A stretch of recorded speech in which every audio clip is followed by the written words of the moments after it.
Hi! Welcome back to my channel, Half Blind Journey. Ako po si Celeste, isang PWD. Nabulag po ang isang mata ko noong 2021 dahil sa retinal detachment. Sharing is caring po para sa akin. Tuloy lang ang buhay, magpakapositibo, at magtiwala sa Panginoon. Welcome po sa channel ko. Sharing is caring.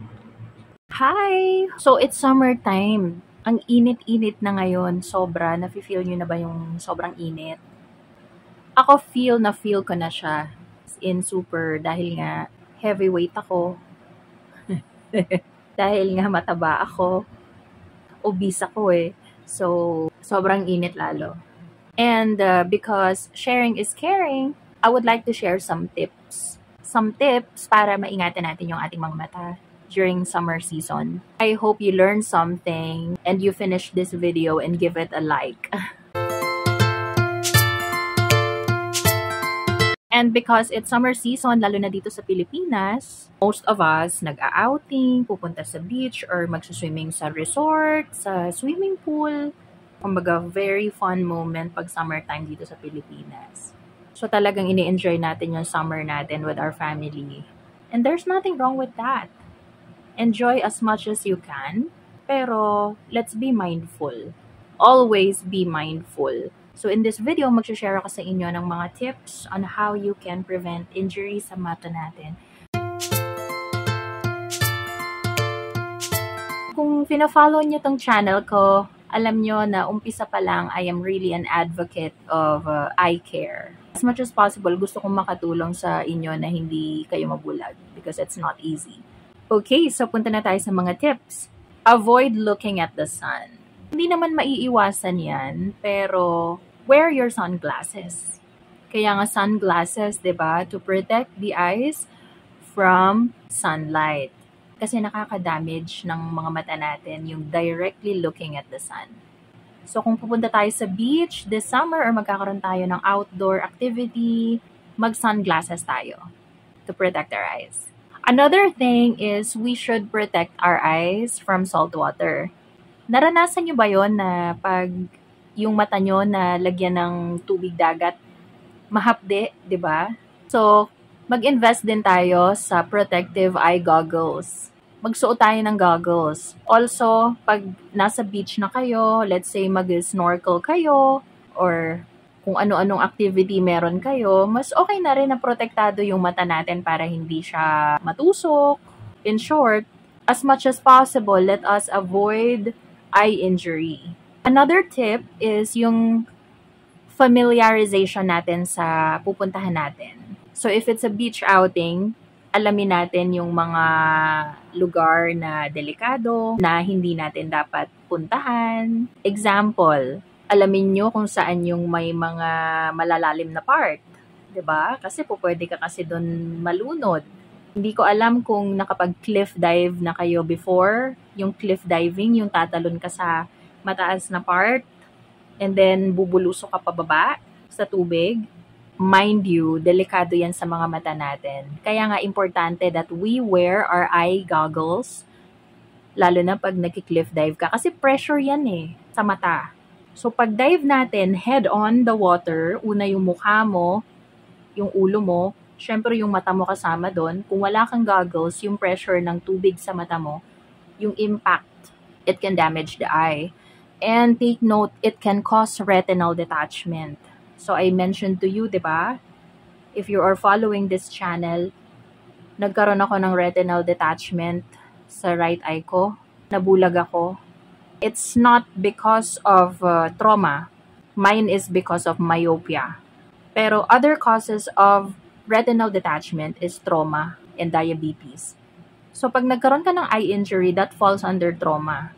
Okay, so familiarization sa surroundings. If alam mo naman that hindi ka ganun ka galing lumangoy, pag-isipan mo muna bago ka mag-take on dun sa mga ganyang activities like cliff diving. For me, it's already an extreme activity at hindi ko pa yan na-try. But then again, if gusto mo talaga, magsuot ka ng eye goggles. So kung hindi naman sa beach ang punta nyo, let's say sa swimming pool, alam natin na may mga slides sa swimming pool, yung mga padulasan. 'Di ba? Enjoy na enjoy yung mga kabataan dyan eh. Kasi enjoy naman talaga yan. Pero yun nga, familiarization of your surrounding. Always be mindful. Mag-ingat tayo sa slides. Kasi po pwede tayong ma-injure dyan. Physically, pwede tayong mabalian. Pero it can also damage your eyes. How? So, it's same as cliff diving, 'di ba? O pwede kasing pagsakay mo sa slides at pagbaba mo, pagbagsak mo sa swimming pool sa baba, po pwedeng doon mangyari yung injury. Po pwedeng hindi clear yung lalandingan mo sa baba, tatamaan mo kung sino man yung nandoon and your eye can be injured. So, I think nagigets nyo naman yung gusto kong sabihin. So, let's be mindful. Another thing is yung mga wave pools. Yung may mga alon-alon na artificial yung mga swimming pool na malalaki. Usually pa naman, pinupuntahan talaga yan ng mga tao. Kasi nga, masaya eh. Para kang nasa dagat, di ba? So, ang experience ko dyan, yung mga tao, talagang nandun sila sa pool kung saan may wave. Kumpara dun sa mga walang wave. Kasi nga masaya.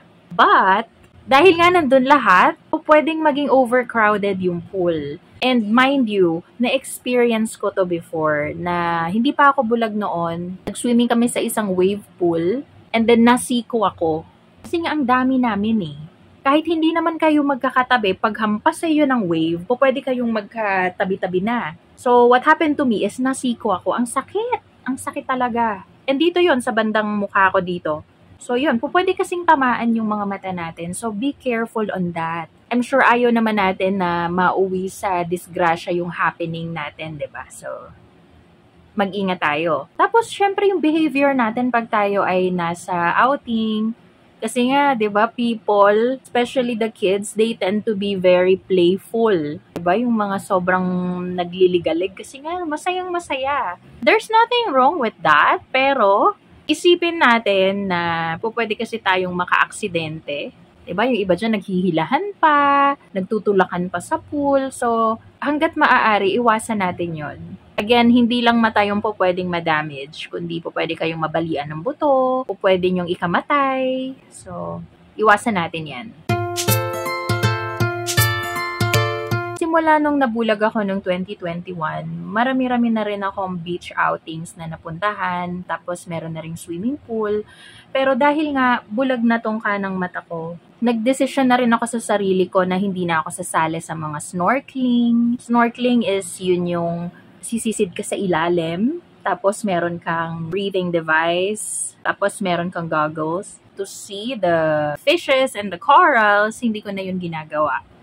Ayokong i-take yung risk na baka ma-damage yung mata ko kahit na meron namang eye goggles. Ayoko.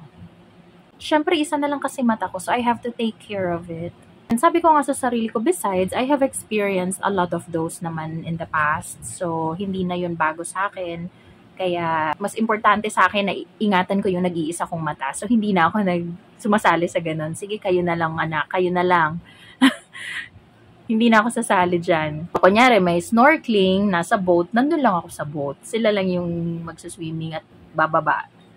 Masaya na ako makita silang masaya doon. Tsaka, pag nasa pool din, although alam naman natin na hindi naman maalat yung tubig ng pool, pero may chlorine yon.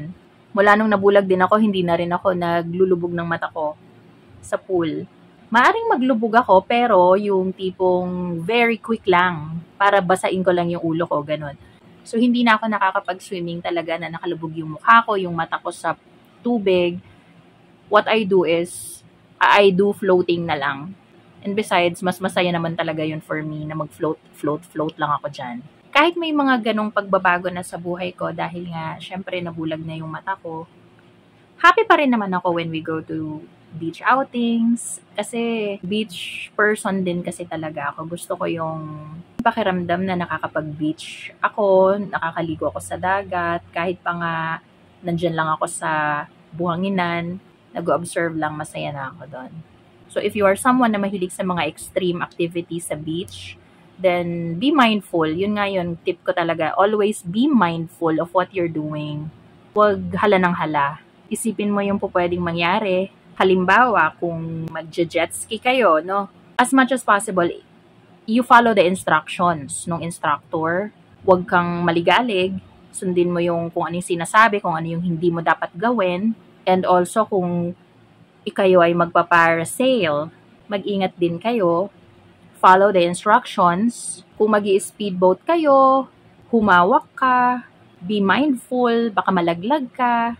So, kung magkakaroon kayo ng other activities like banana boat, flying fish, or kung ano-ano pa, na iba pang mga activities dyan. Very physical yung mga ganyan na water activities. Kung pwede kasi kayong ma-injured. So, mag-ingat tayo. Always be mindful kung ano yung ginagawa nyo. Para happy yung summer. Di ba? So, those are the tips that I want to share with you. I hope lahat tayo ay magkaroon ng maayos na summer and fun-filled summer. Malapit na rin ang Holy Week. So, mag-iingat po tayong lahat. Always pray to God. And if you want to share this video, go ahead para po makatulong tayo sa iba. Again, sharing is caring. So, that's it for today's video. See you again on my next videos. Bye! God bless! Sharing is caring.